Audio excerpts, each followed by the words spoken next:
Hello everyone, welcome to Eureka classes. आज की class में अपन डिस्कशन करने वाले हैं मेल रिप्रोडक्टिव सिस्टम को। हमने पीछे वाली क्लास के अंदर ह्यूमन रिप्रोडक्शन वाले चैप्टर का नॉर्मली इंट्रोडक्शन देखा था कि हम मेल रिप्रोडक्टिव सिस्टम और फीमेल रिप्रोडक्टिव सिस्टम में क्या क्या पढ़ने वाले हैं। तो आज अपन स्टार्ट कर रहे हैं मेल रिप्रोडक्टिव सिस्टम, और मेल का जो प्राइमरी सेक्स ऑर्गन होता है टेस्टिस, उसके बारे में अपन बात करेंगे। तो मेल का जो प्राइमरी सेक्स ऑर्गन होता है टेस्टिस, वन पेयर होते हैं, शेप इनकी ओव्यूल शेप्ड होती है, साइज इनकी 4 to 5 सेंटीमीटर लेंथ होती है और 2 to 3 सेंटीमीटर इनकी विड्थ होती है। उसके बाद में यहाँ पे सबसे पहला इंपॉर्टेंट क्वेश्चन जो स्टार्ट होने जा रहा है अपना कि located outside the abdominal cavity in the scrotum, कि टेस्टिस से प्रेजेंट कहाँ पे होते हैं। तो ये एब्डोमिनल कैविटी के बाहर की तरफ स्क्रोटम में प्रेजेंट होते हैं, और इस चीज को अपन आज यहाँ पे डायग्राम से भी देखने वाले हैं। हम बोल रहे हैं कि टेस्टिस की जो लोकेशन होती है वो एब्डोमिनल कैविटी के आउटसाइड स्क्रोटम के अंदर होती है। जैसे कि ये वाला जो पोर्शन हमने ले रखा है इस डायग्राम के अंदर, ये एब्डोमिनल कैविटी है, यहाँ वाला एरिया है जहाँ पे लिवर भी होती है, अपनी स्मॉल इंटेस्टाइन भी होती है, अपनी किडनी होती है, वो तो है ये एब्डोमिनल कैविटी यहाँ तक। और ये जो नीचे की तरफ एक पाउच लाइक स्ट्रक्चर बना रखी है एब्डोमिनल कैविटी के आउटसाइड में, ये पाउच लाइक स्ट्रक्चर बना रखी है, इसको हम नाम देते हैं स्क्रोटम। और इसी स्क्रोटम के अंदर क्या होते हैं, ये टेस्टिस प्रेजेंट होते हैं। अब ये टेस्टिस अपने को दिखाई भी दे रहे हैं कि दो टेस्टिस है, मतलब वन पेयर टेस्टिस है। और इन टेस्टिस के नीचे की तरफ ये जो स्ट्रक्चर बना रखी है जिससे कनेक्ट हो रखी है, इसको हम बोलते हैं ग्यूबेर्नाकुलम। और ऊपर की तरफ ये जिससे कनेक्ट रहती है इसको हम बोलते हैं स्पर्मेटिक कॉर्ड। ये जो से लेकर के यहां तक स्ट्रक्चर बना रखी है इसको बोलते हैं स्पर्मेटिक कॉर्ड। अब अपन इसमें ये देखेंगे कि ये जो स्पर्मेटिक कॉर्ड यहाँ पे अपने बनाई है, यदि इसको हम बाहर निकाल करके देखें तो ये स्पर्मेटिक जो कॉर्ड होती है ये किसकी बनी होती है। तो यहाँ पे हम लिख सकते हैं कि ये जो स्पर्मेटिक कॉर्ड होती है इनके अंदर क्या क्या चीज होती है। अपन एक एक बात को डिस्कशन करने वाले हैं। यहाँ पे स्पर्मेटिक कॉर्ड को अपन देखेंगे तो इनके पास में होती है ब्लड वेजल, उसके बाद में इनके पास में लिम्फ वेजल्स भी होती है और नर्व फाइबर होते हैं, और यही वो जगह है जहां पे वास डिफरेंस भी ओपन होती है। तो ये तो क्या हो गई है स्पर्मेटिक कॉर्ड, ये हो गई है टेस्टिस। टेस्टिस जहां पे नीचे से कनेक्ट रहता है यहाँ पे, इसको हम बोलते हैं गुबेर्नाकुलम। और यहाँ पे स्क्रोटम के चारों तरफ पे ये जो स्ट्रक्चर अपन ने बना रखी है, इसमें एक को बोलते हैं अपन डार्टोस मसल्स। ये जो ब्लू कलर से मैंने बना रखी है इसको बोलते हैं डार्टोस मसल, और ये ऊपर की साइड में ये जो मसल्स दिख रही है इसको बोलते हैं क्रीमेस्टर मसल्स। अब अपन एक एक करके बात करते हैं कि टेस्टिस से एब्डोमिनल कैविटी के बाहर स्क्रोटम में प्रेजेंट होते हैं, ये हमें पता चल गया है। क्वेश्चन अपना ये बनता है कि ये स्क्रोटम में क्यों प्रेजेंट होते हैं, एब्डोमिनल कैविटी में क्यों नहीं प्रेजेंट होते हैं। तो जब एम्ब्रियोनिक डेवलपमेंट चलता है तो टेस्टिस का फॉर्मेशन 7 मंथ के एम्ब्रियोनिक डेवलपमेंट के दौरान हो चुका होता है। और 7 मंथ के एम्ब्रियोनिक डेवलपमेंट में जो टेस्टिस बनते हैं वो कहाँ पे रहते हैं, एब्डोमिनल कैविटी के अंदर रहते हैं। लेकिन 7 मंथ के बाद में वो टेस्टिस एब्डोमिनल कैविटी से आते हैं स्क्रोटम के अंदर। तो पहला क्वेश्चन तो अपना ये है कि एब्डोमिनल कैविटी से स्क्रोटम के अंदर किसके थ्रू वो आए हैं। तो वहां पे एक एंगुइनल नाम की एक कैनाल होती है, उस एंगुइनल कैनाल के थ्रू ये एब्डोमिनल कैविटी से टेस्टिस है जो स्क्रोटम में पहुंच चुके हैं। अब अपन बात करते हैं यहाँ का जो एक मेन क्वेश्चन रहता है कि स्क्रोटम में होने के पीछे वजह क्या है, रीजन क्या है। तो यहाँ पे ये जो एब्डोमिनल है, एब्डोमिनल कैविटी के अंदर जो टेम्परेचर होता है वो अबाउट 37 डिग्री सेंटीग्रेड होता है। इसका टेम्परेचर जो बॉडी के टेम्परेचर के बराबर है, एब्डोमिनल कैविटी मतलब बॉडी का टेम्परेचर जो 37 डिग्री सेंटीग्रेड है। और स्क्रोटम का यदि टेम्परेचर की अपन बात करें तो स्क्रोटम का जो टेम्परेचर होता है वो 34.5 to 35 डिग्री सेंटीग्रेड टेम्परेचर होता है इसका स्क्रोटम का। और 34.5 टू 35 डिग्री सेंटीग्रेड स्क्रोटम का टेम्परेचर है और एब्डोमिनल कैविटी का 37 डिग्री सेंटीग्रेड है। अब 37 डिग्री सेंटीग्रेड के ऊपर स्पर्म का फॉर्मेशन नहीं हो पाता है और स्पर्म का फॉर्मेशन यहाँ पे नहीं हो पाता है स्क्रोटम के अंदर टेस्टिस के प्रेजेंट होने के पीछे वजह यही है कि स्पर्म के फॉर्मेशन के लिए टेम्परेचर जो होता है वो बॉडी के टेम्परेचर से कम होना चाहिए। कितना होना चाहिए? बॉडी का टेम्परेचर 37 डिग्री सेंटीग्रेड है और स्क्रोटम का टेम्परेचर 34.5 टू 35 डिग्री सेंटीग्रेड है, जो कि लेस देन है 2.5 to 2.5 degree centigrade less than body temperature. Body के टेम्परेचर से 2 से 2.5 डिग्री सेंटीग्रेड टेम्परेचर कम होता है किसका? स्क्रोटम का। और यही टेम्परेचर जो है वो नेसेसरी फॉर स्पर्म प्रोडक्शन।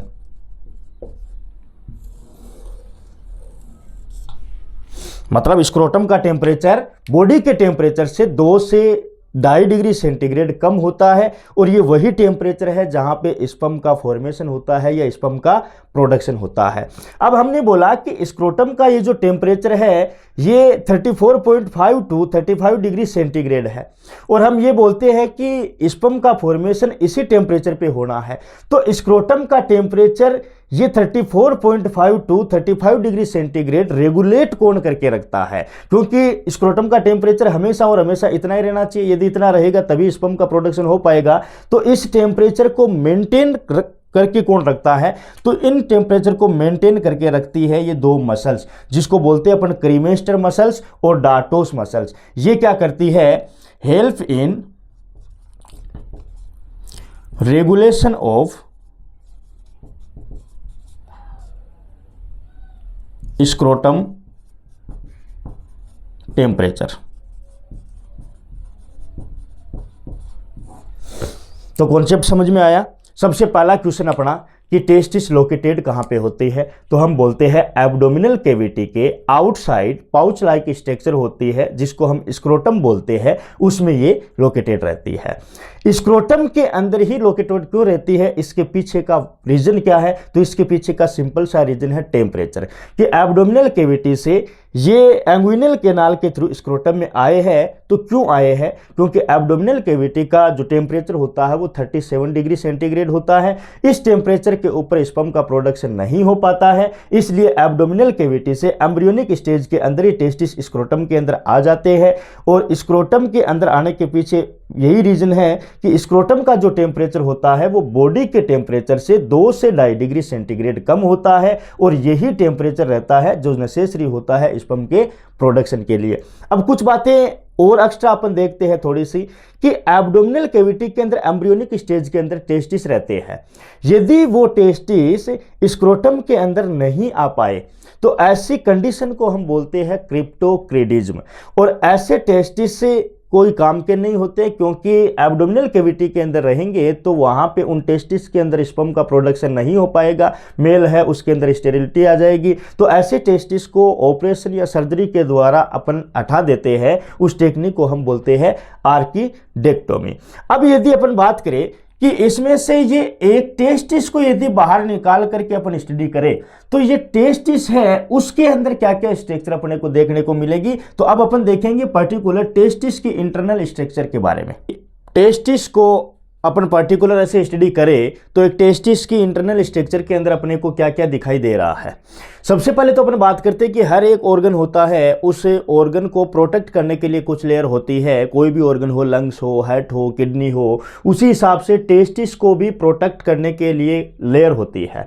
इसके अंदर सबसे बाहर की तरफ ये जो मैंने ब्लू कलर से लेयर बना रखी है ये इनकम्प्लीट आउटर लेयर होती है, जिनको हम क्या बोलते हैं? ट्यूनिका वेजाइनलिस बोलते हैं। उसके बाद में जो मिडल लेयर होती है ये वाली, इसको हम बोलते हैं ट्यूनिका एल्बुजिनिया, और जो इनर लेयर होती है उसको हम बोलते हैं ट्यूनिका वेस्कुलेसा। तो टेस्टिस के ऊपर 3 है वो प्रोटेक्टिव लेयर होती है। सबसे बाहर की तरफ ट्यूनिका वेजाइनलिस है और बीच के अंदर ट्यूनिका एल्बुजिनिया है और अंदर की साइड में ट्यूनिका वेस्कुलोसा है। उसके बाद में यदि टेस्टिस के अंदर अपन देखें तो यहाँ पे जो रेड कलर के मैंने बना रखे हैं ये टेस्टिस के अंदर कुछ कंपार्टमेंट होते हैं। इन कंपार्टमेंट को हम बोलते हैं टेस्टिकुलर लोब्यूल्स। अब ये जो टेस्टिकुलर लोब्यूल्स होते हैं, ये ईच टेस्टिस के अंदर 250 कंपार्टमेंट होते हैं जिनको हम टेस्टिकुलर लोब्यूल्स बोलते हैं। तो हम यहाँ पे लिख सकते हैं कि each testis 250 in each testis.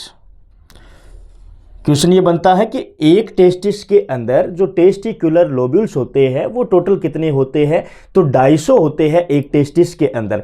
उसके बाद में इन टेस्टिकुलर लोब्यूल्स के अंदर ये ट्यूब लाइक स्ट्रक्चर आपको दिखाई दे रही है यहाँ पे, इनको हम बोलते हैं सेमनीफेरस ट्यूबुल्स। और ये जो सेमनीफेरस ट्यूबुल्स होती है यही टेस्टिस की स्ट्रक्चरल एंड फंक्शनल यूनिट होती है। और टेस्टिस के अंदर ये वही जगह है जहाँ पे स्पर्म का प्रोडक्शन होता है, स्पर्म का फॉर्मेशन होता है, या यूं कहे स्पर्मेटोजेनेसिस की जो प्रोसेस होती है वो टेस्टिस के अंदर कहां पे चलती है, सेमनीफेरस ट्यूबुल्स के अंदर चलती है। तो सबसे पहले तो अपन सेमनीफेरस ट्यूबुल्स के बारे में बात करते हैं। तो एक तो ये क्या होती है, structural and functional unit of testis.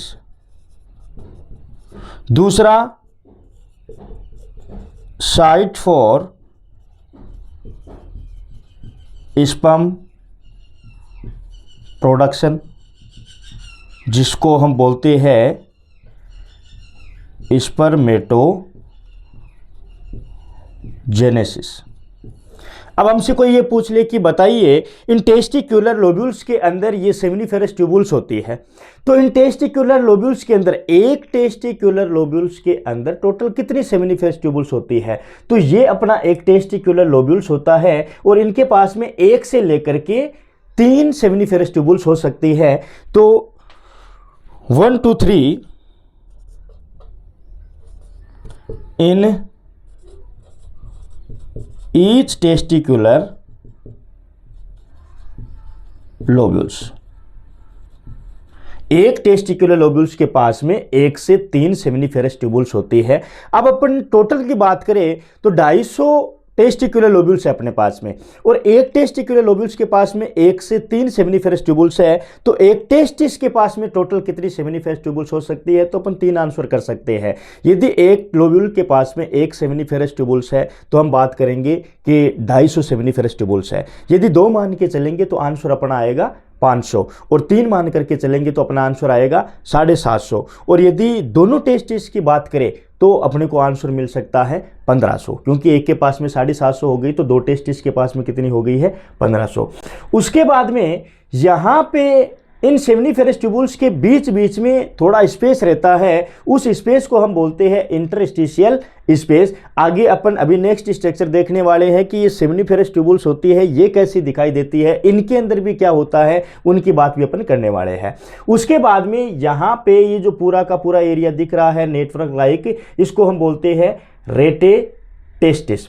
Rate testis के बाद में यहाँ पे ये जो नेटवर्क लाइक स्ट्रक्चर अपन ने बनाया है इसको हम बोलते हैं वासा एफरेंशिया। और ये वासा एफरेंशिया जो होते हैं ये 10 से 12 होते हैं। इनकी संख्या कितनी होती है, 10 से 12 होती है। फिर ये जो सेमनीफेरस ट्यूबुल्स है इनके बीच में ये जो अपन ने बना रखा है इसको हम क्या बोलते हैं, ट्यूबुलाई रेक्टाई। ये एक straight line tubule like structure होती है जिसको हम बोलते हैं ट्यूबुलाई रेक्टाई।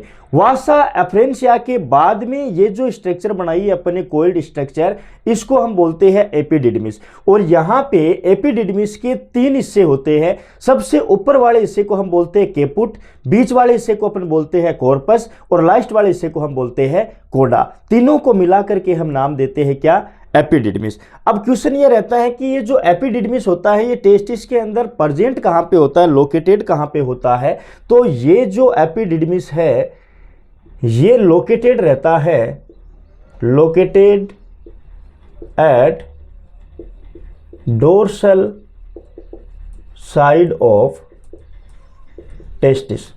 ये जो टेस्टिस बना रखी है इसकी इधर वाली साइड को हम बोलते हैं वेंट्रल साइड, इधर वाली साइड को बोलते हैं डोर्सल साइड। और ये जो एपिडिडमिस अपने को दिख रहा है ये कौन सी साइड के अंदर प्रेजेंट होता है, डोर्सल साइड के अंदर प्रेजेंट होता है।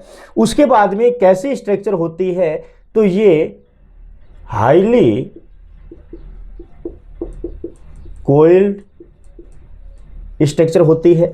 बात करें इनके फंक्शन की, तो इनके क्या फंक्शन होते हैं?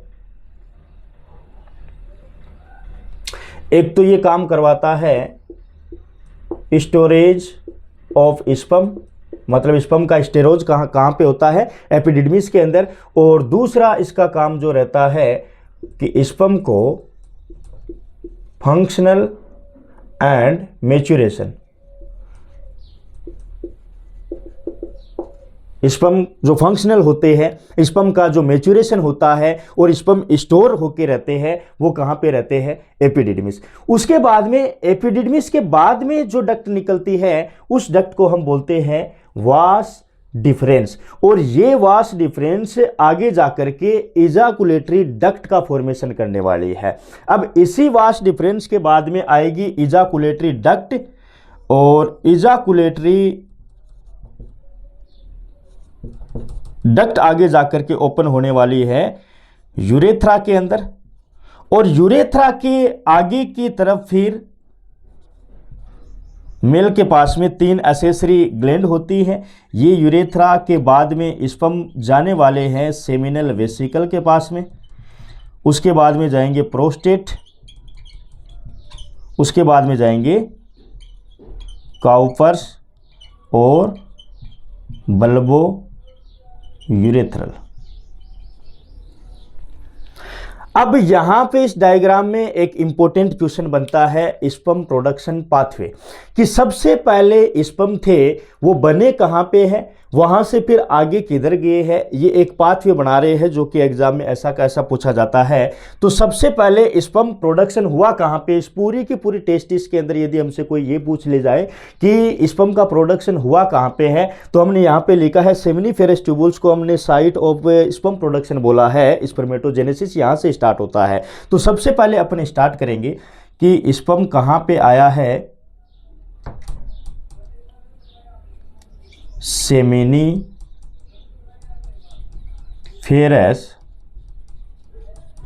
ट्यूबुल्स, यहां पे स्पर्म का फॉर्मेशन हुआ है। सेमिनिफेरस से स्पर्म गए कहां पे है? जैसे ये सेमिनिफेरस ट्यूबुल्स है, यहां पे स्पर्म बन चुका है। अब ये स्पर्म आगे किधर की तरफ जाएगा? इस ट्यूब लाइक स्ट्रक्चर के अंदर जाएगा, जिसको हमने क्या बोला है? ट्यूबुलाई रेक्टाई। तो सेमिनिफेरस ट्यूबुल्स के बाद में जाएगा स्पर्म ट्यूबुलाई रेक्टाई के पास में। ट्यूबुलाई रेक्टाई के बाद में कहां पे जाने वाला है? तो इस स्ट्रक्चर के बाद में ये वाली स्ट्रक्चर आ रही है अपने को, इसको हम बोल रहे हैं रेटे टेस्टिस। तो यहां पे आएगा रेटे टेस्टिस। रेटे टेस्टिस के बाद में स्पर्म कहां पे जाने वाले हैं? ये रेटे टेस्टिस हो गया। उसके बाद में ये रेड कलर का नेटवर्क बनाया अपन ने, इसको बोलते हैं अपन वासा एफ्रेंसिया। तो रेटे टेस्टिस के बाद में जाएगा वासा एफ्रेंसिया, और वासा एफ्रेंसिया के बाद में आप देख सकते हो किधर आने वाला है स्पर्म? इसके अंदर आने वाला है, जिसको मिला करके हम बोलते हैं एपिडिडमिस। तो वासा एफ्रेंसिया से ये जाएंगे एपिडिडमिस के अंदर, और एपिडिडमिस के बाद में फाइनली कहां पे आने वाले हैं? ये वास डिफरेंस के अंदर। तो वास डिफरेंस के अंदर, और वास डिफरेंस के बाद में इजाकुलेटरी डक्ट में, फिर यूरेथ्रा के अंदर, फिर सेमिनल वेसिकल के अंदर, प्रोस्टेट के अंदर काउपर्स या बल्बोयूरेथ्रल ग्लैंड आएगी। उसके बाद में पेनिस के रास्ते से इनको रिलीज कर दिया जाएगा। अब यहाँ पे सेमिनिफेरस ट्यूबुल से लेकर के रेटे टेस्टिस तक का जो पार्ट होता है वो टेस्टिस के अंदर वाली साइड में है।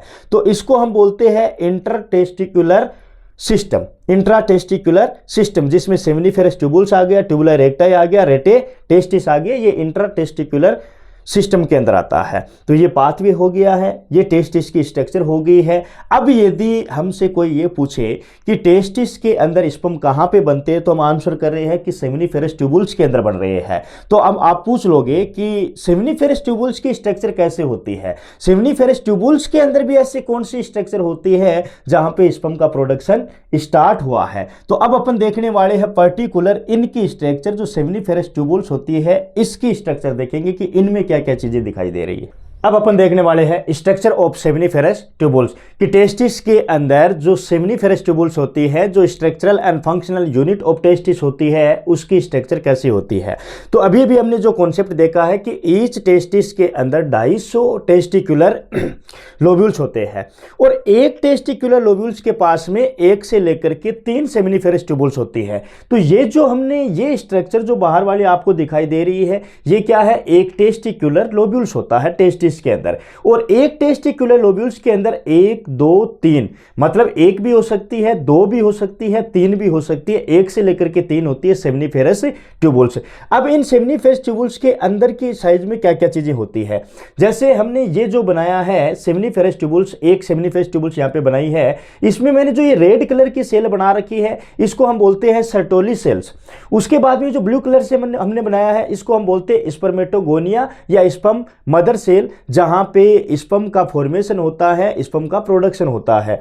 उसके बाद में 2 सेमिनिफेरस ट्यूबुल्स होती है, उनके जो बीच का स्पेस रहता है उस स्पेस को, जैसे ये वाला स्पेस, यहां से यहां तक का स्पेस, यहां से यहां तक का स्पेस, इस स्पेस को हम बोलते हैं इंटरस्टिशियल स्पेस। अब इस इंटरस्टिशियल स्पेस के अंदर, पूरे के पूरे स्पेस के अंदर अपने को क्या क्या चीजें देखने को मिलती है, तो इंटरस्टिशियल स्पेस कंटेन, अब इस पूरे के पूरे के अंदर आपको क्या दिखाई दे रही है, इनके अंदर एक तो अपने को इंटरस्टिशियल फ्लूइड दिखाई देगा, इंटरस्टिशियल फ्लूइड दिखाई देगा। उसके बाद में अपने को ये ग्रीन कलर की लीडिंग सेल दिखाई दे रही है, लीडिंग सेल। उसके बाद में जो स्टार लगा करके हमने लिखा इम्यूनोलॉजिकल कॉम्पिटेंट सेल, जिसको हम WBC भी बोल सकते हैं, तो एक WBC भी इसी इंटरस्टिशियल स्पेस के अंदर है। और उसके अलावा अपने को क्या देखने को मिल रहा है, ब्लड वेजल्स देखने को मिल रही है। तो कोई ये पूछ ले अपने कि सेमिनिफेरस ट्यूबुल्स के अंदर जो इंटरस्टिशियल स्पेस होता है, उस इंटरस्टिशियल स्पेस के अंदर क्या क्या रहता है, तो हम बता देंगे कि इंटरस्टिशियल फ्लूइड है, लीडिंग सेल है, WBC और ब्लड वेजल्स होता है। अब ये जो बाहर की कवरिंग है यहाँ पे इसकी सेमिनिफेरस ट्यूबुल्स की, इसको हम क्या बोलते हैं, जर्मिनल एपिथेलियम। और यहीं पे इस सेमिनिफेरस ट्यूबुल्स के अंदर जो स्पर्म का हेड होता है वो इस सर्टोली सेल के अंदर अबंडेड रहता है, इसके साइटोप्लाज्म के अंदर अबंडेड रहता है। तो हमने यहाँ पे लिख दिया है डेवलपिंग स्पर्म्स। ये इम्यूनोलॉजिकल कॉम्पिटेंट सेल होगी, ये ब्लड वेजल्स होगी। अब अपन इंपॉर्टेंट कॉन्सेप्ट की बात करेंगे यहाँ पे सेमिनिफेरस ट्यूबुल्स के अंदर जो हमने रेड कलर की स्ट्रक्चर बनाई है, इसको हम बोलते हैं सर्टोली सेल्स। मतलब टेस्टिस के अंदर 2 टाइप की सेल्स होती है, एक सर्टोली सेल्स होती है, एक लीडिंग सेल्स होती है। दोनों ही सेल्स कहाँ पे प्रेजेंट होती है, सेमिनिफेरस ट्यूबुल्स के अंदर प्रेजेंट होती है। अब यहाँ पे जो सर्टोली सेल्स होती है, इस सर्टोली सेल का क्या फंक्शन होता है, तो ये nourishment provide to the sperm. Sperm को न्यूट्रिशन और प्रोटेक्शन देने की जो जिम्मेदारी होती है वो किसकी होती है, वो सर्टोली सेल की होती है। अब उसके बाद में जो बहुत संख्या के अंदर मैंने ब्लू कलर की सेल्स बना रखी है, इसको हम बोलते हैं स्पर्मेटोगोनिया या स्पर्म मदर सेल। ये वही जगह है जहां पे स्पर्म का प्रोडक्शन होता है स्टार्ट। तो हम यहां पे ये लिख सकते हैं रिस्पॉन्सिबल फॉर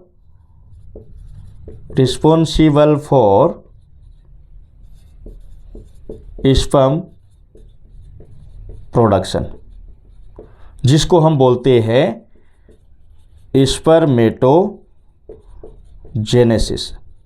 अब देखिए यहां पे स्पर्मेटोजेनेसिस मतलब स्पर्म बनने की जो वो प्रोसेस होती है उसको हम बोलते हैं स्पर्मेटोजेनेसिस।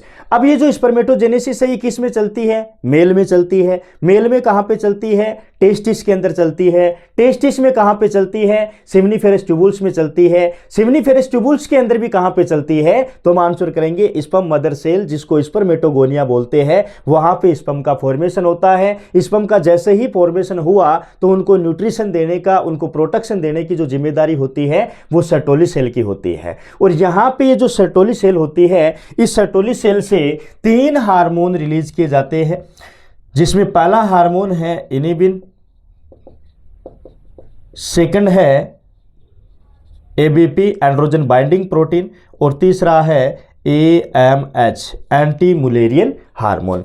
इनिबिन हार्मोन क्या करता है, स्पर्मेटोजेनेसिस की प्रोसेस होती है उसको स्टिमुलेट करता है एक एंटीरियर पिट्यूटरी का हार्मोन जिसको हम बोलते हैं फॉलिकुलर स्टिमुलेटिंग हार्मोन एफएसएच। अब एफएसएच यदि स्पर्मेटोजेनेसिस की प्रोसेस को स्टिमुलेट करेगा तो ज्यादा से ज्यादा स्पर्म का फॉर्मेशन होगा, और ज्यादा से ज्यादा स्पर्म का फॉर्मेशन होगा तो सर्टोली सेल क्या करती है, उनको न्यूट्रिशन और प्रोटेक्शन नहीं दे पाती है। तो सर्टोली सेल का ये जो इनिबिन हार्मोन है ये एफएसएच को नेगेटिव फीडबैक देता है। उसके बाद में एबीपी जिसको हम एंड्रोजन बाइंडिंग प्रोटीन बोलते हैं कि टेस्टिस के अंदर जो एंड्रोजन का लेवल है उनकी कंसंट्रेशन को मेंटेन रखने की जिम्मेदारी किसकी होती है, एंड्रोजन बाइंडिंग प्रोटीन की होती है। तीसरा ये हार्मोन रिलीज करती है एंटी मुलेरियन हार्मोन। जब एम्ब्रियोनिक डेवलपमेंट चल रहा होता है उस टाइम पे जब सर्टोली सेल बन चुकी होती है, अब सर्टोली सेल बन चुकी होती है तो सर्टोली सेल तो टेस्टिस में ही होती है। अब टेस्टिस यदि बन चुके हैं तो आगे का जो सिस्टम है वो मेल रिप्रोडक्टिव सिस्टम बनना चाहिए कि फीमेल रिप्रोडक्टिव सिस्टम बनना चाहिए। अब टेस्टिस बन चुके हैं तो आगे का सिस्टम भी पूरा का पूरा मेल रिप्रोडक्टिव सिस्टम बनना चाहिए। तो एम्ब्रियोनिक स्टेज के अंदर दो टाइप की डक्ट होती है जो मेल रिप्रोडक्टिव सिस्टम और फीमेल रिप्रोडक्टिव सिस्टम का फॉर्मेशन करने के लिए रिस्पॉन्सिबल होती है। जैसे एक होती है वुल्फियन डक्ट, वुल्फियन डक्ट क्या करती है, मेल रिप्रोडक्टिव सिस्टम का फॉर्मेशन कर रही है। एक होती है मुलेरियन डक्ट जो कि फीमेल रिप्रोडक्टिव सिस्टम का फॉर्मेशन करने के लिए रिस्पॉन्सिबल होती है। तो यहां पे Sertoli cell anti Mullerian hormone को रिलीज करवाती है ताकि मुलेरियन जो डक्ट है वो काम नहीं कर पाए। यदि मुलेरियन डक्ट काम कर लेगी तो फिर फीमेल रिप्रोडक्टिव सिस्टम का फॉर्मेशन हो जाएगा। तो सर्टोली सेल क्या करेगी, एंटी मुलेरियन हार्मोन को रिलीज करवाएगी ताकि वुल्फियन डक्ट है वो काम करे और पूरा कंप्लीटली मेल रिप्रोडक्टिव सिस्टम का फॉर्मेशन हो चुके।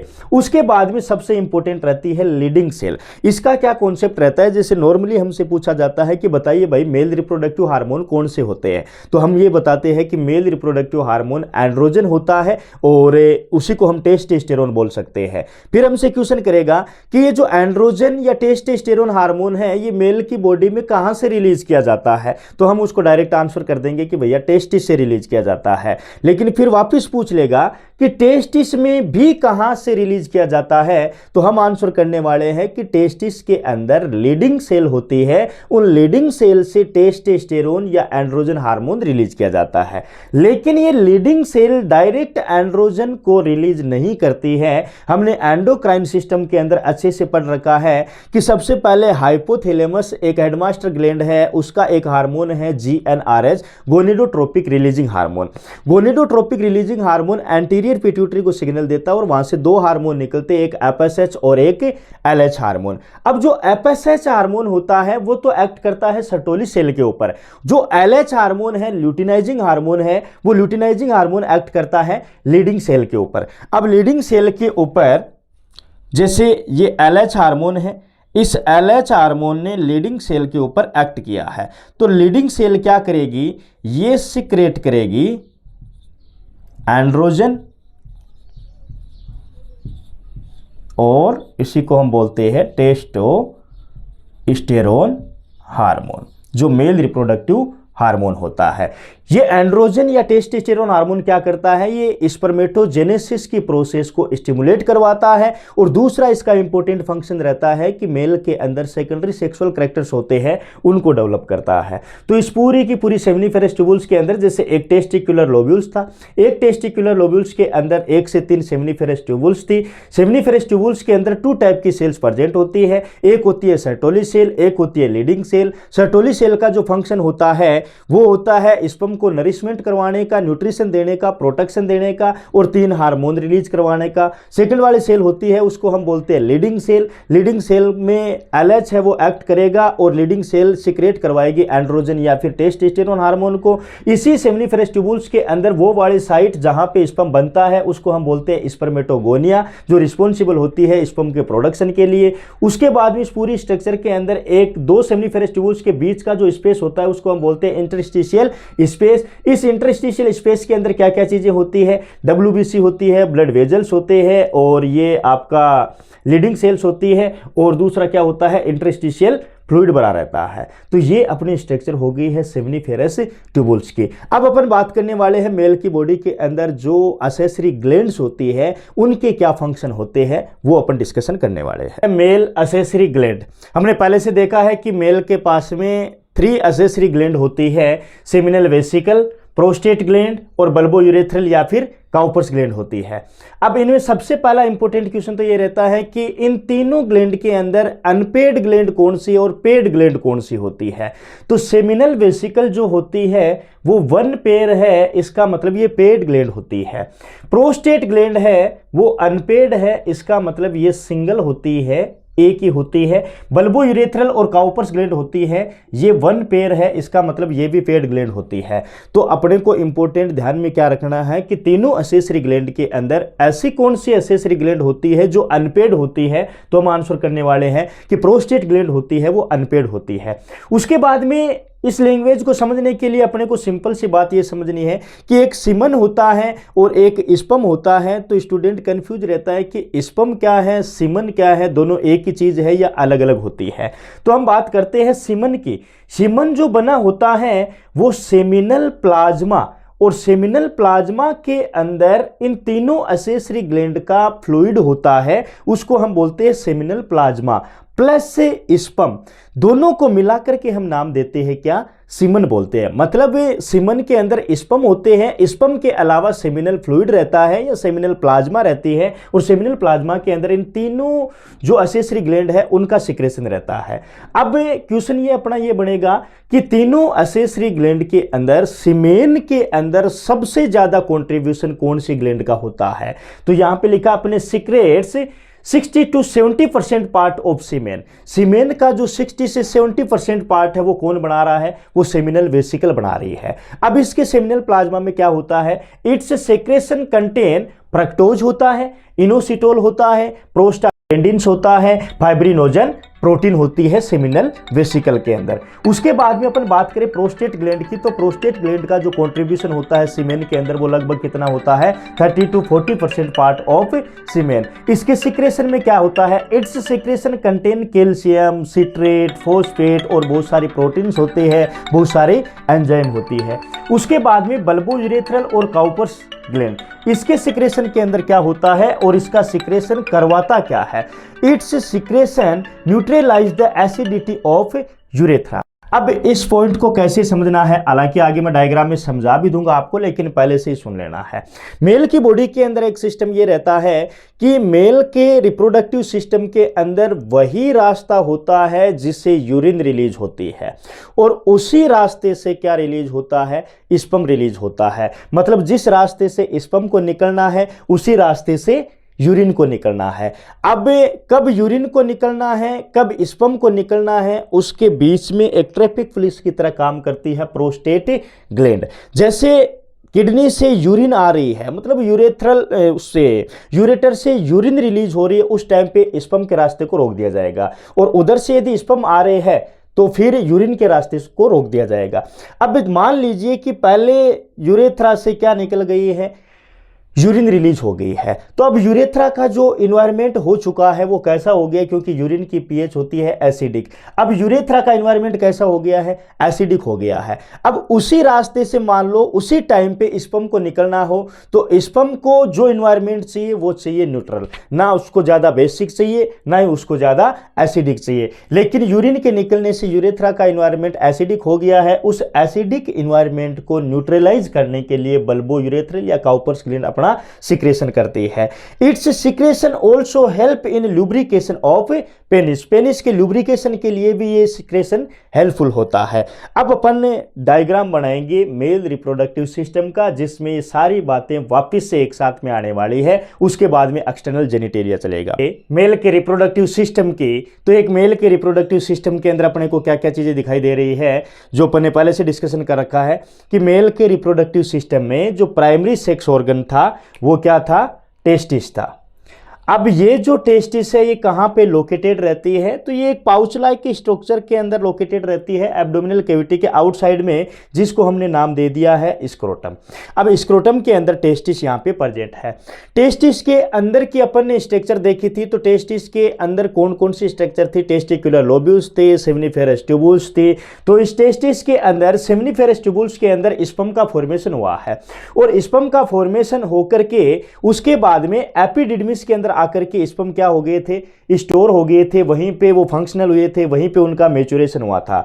अब यहाँ एपिडिडमिस जो कि मेल की असेसरी डक्ट है, एपिडिडमिस से जो स्पर्म जाने हैं वो फाइनली कहाँ पे जाने हैं, वास डिफरेंस के अंदर जाने हैं। अब मान लो कि यहाँ टेस्टिस में स्पर्म बने थे तो सबसे पहले कहाँ पे आए, एपिडिडमिस में, एपिडिडमिस से कहाँ पे आए, वास डिफरेंस से, और यहाँ वास डिफरेंस से होते हुए इजाकुलेटरी डक्ट के द्वारा, ये वाली है वो इजाकुलेटरी डक्ट है, यहाँ पे इनका इजाकुलेशन होता है। अब यहाँ पे इसके ऊपर की तरफ देखें तो ये वाला जो हिस्सा दिखाई दे रहा है वो किसका है, यूरिनरी ब्लैडर का है। ये वाले रेड कलर के बना रखे ये किसका है, यूरेटर का है। अब इधर से स्पर्म आ रहे हैं और इधर यूरिन का फॉर्मेशन हो रहा है। अब यूरिन भी तो इसी रास्ते से जा रही है और स्पर्म भी इसी रास्ते से जाने हैं। तो सबसे पहले अपन बात करते हैं स्पर्म की। मान लीजिए स्पर्म यहाँ पे आ गया है। अब स्पर्म जैसे ही यहाँ पे आया तो इस एम्पुला वाले पार्ट के अंदर एक एसेसरी ग्लैंड है मेल की, जिसको हम बोलते हैं सेमिनल वेसिकल। अब ये स्पर्म के अंदर अपने सिक्रेशन को छोड़ने वाली है, यहाँ पे कुछ ना कुछ केमिकल है वो सिक्रेट करने वाली है। और सीमेन के अंदर हमने देखा है अभी 60 to 70% जो कंट्रीब्यूशन होता है वो सेमिनल वेसिकल का होता है, जिसमें फ्रक्टोज वगैरह होती है, इनोसिटोल होता है, प्रोस्टाग्लैंडिन्स होती है, फाइब्रिनोजन प्रोटीन होती है। अब ये अपना सिक्रेशन यहाँ पे छोड़ देगी।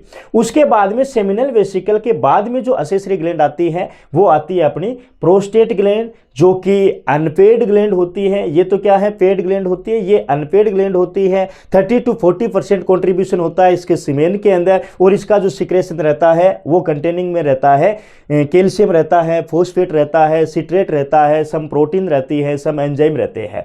उसके बाद में प्रोस्टेट ग्लैंड के नीचे की तरफ ये जो अपने बना रखी है वन पेयर काउपर्स या फिर बल्बो यूरेथ्रल ग्लैंड होती है, जो यूरेथ्रा को न्यूट्रलाइज करवाने का काम करती है और पेनिस को लुब्रिकेट करने का काम करती है। सबसे लास्ट में जो अपने स्ट्रक्चर बना रखी है ये बना रखी है पूरे के पूरे पेनिस की, और इस पेनिस को कवर करके रखने वाली जो स्किन होती है उस स्किन को हम बोलते हैं प्रीप्यूस या फिर फोर स्किन नाम देते हैं।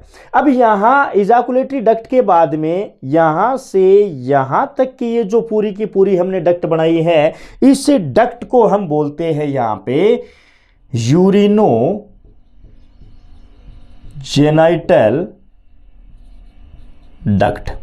अब यूरिनोजेनाइटल का मतलब क्या होता है, यूरिन का मतलब होता है कि इसी डक्ट से तो यूरिन रिलीज होना है, जेनाइटल का मतलब होता है कि इसी डक्ट से ही गेमिट रिलीज होने वाला है। तो टोटल मिलाकर के इसको हमने बोल दिया यूरिनोजेनाइटल डक्ट, मतलब इसी रास्ते से तो यूरिन आएगी, इसी रास्ते से स्पर्म को आना है। इसको बोलते हैं यूरिनोजेनाइटल डक्ट, जो फीमेल रिप्रोडक्टिव सिस्टम के अंदर नहीं होती है, ये सिर्फ और सिर्फ मेल रिप्रोडक्टिव सिस्टम के अंदर ही मौजूद होती है। अब हमने यहाँ पे ये बोला है कि टेस्टिस के अंदर स्पर्म बने हैं, वो स्पर्म टेस्टिस से कहाँ पे गए हैं तो उसको क्या नाम दिया जाएगा उस प्रोसेस को। तो ये एक इंपॉर्टेंट कॉन्सेप्ट का डिब्बा हमने बनाया है कि यदि सर्टोली सेल से स्पर्म रिलीज हो रहा है, सर्टोली सेल से स्पर्म रिलीज हो रहा है, उसको तो हम बोलेंगे स्पर्मिएशन। टेस्टिस से यदि स्पर्म रिलीज हुआ है तो उस प्रोसेस को हम बोलेंगे सेमिनेशन। और टेस्टिस से स्पर्म रिलीज हुआ, टेस्टिस से रिलीज होने के बाद में वो ट्रांसफर हो गया है फीमेल रिप्रोडक्टिव ट्रैक्ट के अंदर, वेजाइना के अंदर, उस प्रोसेस को हम बोलते हैं इनसेमिनेशन। और मेल की बॉडी से स्पर्म रिलीज हुआ है, हम यूं कहें कि मेल की बॉडी से स्पर्म बाहर चला गया है, तो उस प्रोसेस को हम क्या बोलते हैं, इजाकुलेशन। तो ये सेम लगेंगे, स्पर्मिएशन, सेमिनेशन, इनसेमिनेशन, इजाकुलेशन। उसके बाद में हमने अभी देखा है कि सीमन जो होता है उसके अंदर सेमिनल प्लाज्मा होती है, मतलब तीनों एसेसरी ग्लैंड का फ्लूइड होता है प्लस स्पर्म होता है। एक बार यदि मेल सेक्सुअल इंटरकोर्स कर रहा है तो उस टाइम पे टोटल कितने स्पर्म का इजाकुलेशन होता है, तो यहां पे 20 से 30 करोड़ जो स्पर्म होते हैं वो इजाकुलेट करते हैं एक बार सेक्सुअल इंटरकोर्स में। उन 20 से 30 करोड़ स्पर्म के अंदर जो 60% स्पर्म होते हैं वो नॉर्मल साइज और शेप के होते हैं। ओनली 40% स्पर्म विग्रस मोटिलिटी, मतलब 40% स्पर्म्स की जो मोटिलिटी होती है वो विग्रस होती है यहाँ पे। तो ये अपने मेल रिप्रोडक्टिव सिस्टम देख लिया, जिसमें मेल की एसेसरी ग्लैंड पूरी की पूरी आ चुकी है, तीनों ग्लैंड आ चुकी है, और प्राइमरी सेक्स ऑर्गन की हमने बात कर रखी है, एक्सेसरी डक्ट के बारे में हमने बात कर ली है। अब मेल रिप्रोडक्टिव सिस्टम के अंदर एक पार्ट बचा है एक्सटर्नल जेनिटेलिया, और एक्सटर्नल जेनिटेलिया के अंदर क्या आता है, पेनिस आता है। उस पेनिस को भी अभी देखते हैं कि पेनिस कैसा दिखाई देता है। पेनिस की जो स्ट्रक्चर है, जैसे मेल के रिप्रोडक्टिव सिस्टम के अंदर जो एक्सटर्नल जेनिटेलिया है पेनिस, इसकी स्ट्रक्चर के बारे में अपन देखने जा रहे हैं। सबसे पहले तो अपना क्वेश्चन ये है कि जो पेनिस होता है, इसका मेल की बॉडी के अंदर फंक्शन क्या होता है।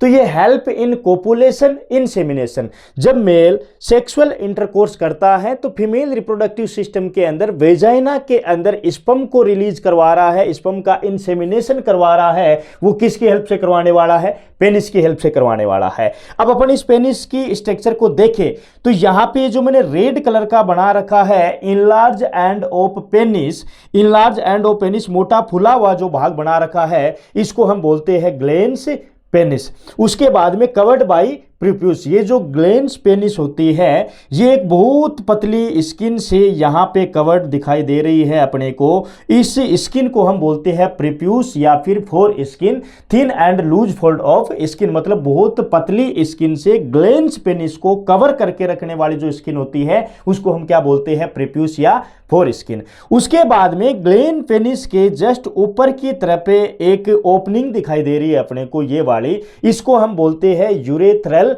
मीटस। और ये यूरेथ्रल मीटस वो वाली ओपनिंग है जहां से स्पर्म भी तो जाएगा और यूरिन भी जाने वाला है, उसको हम बोलते हैं urethral meatus, called as urinogenital opening. ये यूरिनोजेनाइटल की ओपनिंग है जिसको हम यूरेथ्रल मीटस बोलते हैं। इस यूरेथ्रल मीटस के अंदर स्पर्म भी तो रिलीज होगा और इसी रास्ते से यूरिन भी रिलीज होने वाला है। उसके बाद में इस पूरे वाले हिस्से को बोलते हैं यूरेथ्रल मीटस के पीछे की तरफ ये जो खाली जगह अपने बना रखी है, इसको क्या बोलते हैं, यूरेथ्रा। ये पूरा का पूरा पार्ट किसका होता है, यूरेथ्रा का होता है, जो transport both urine and semen, urine को भी ट्रांसपोर्ट करवाएगा ये यूरेथ्रा, और उसको सीमन को भी ये ट्रांसपोर्ट करवाने वाला है। इसलिए इस डक्ट का नाम हमने क्या दिया है, यूरिनोजेनाइटल डक्ट दिया है। तो ये मेल का रिप्रोडक्टिव सिस्टम अपन ने नॉर्मली कवर कर लिया है।